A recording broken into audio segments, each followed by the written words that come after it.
నీకు మాట్లాడడం రాదు కదా? దేనికి? అంటే టీవీ షోల్లో. అంటే లైక్ ఇందాక నువ్వు చెప్పినట్టే ఆ! అంటే వాళ్ళకి కావాల్సినట్టుగా మాట్లాడడం రాదా? మస్కా మస్కా అని కాదు.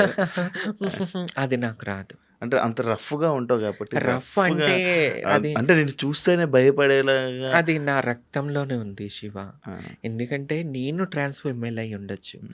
నా పెదనాన్నగారు సింహాద్రి సత్యనారాయణ గారు నందమూరి తారక రామారావు గారు ముఖ్యమంత్రిగా చేసినప్పుడు మా పెదనాన్న అవనిగడ్డ కాన్స్టిట్యున్సీ నుంచి మా పెదనాన్న సింహాద్రి సత్యనారాయణరావు గారు హ్మ్. దేవాదాయ శాఖ మంత్రిగా చేశారు. హ్మ్.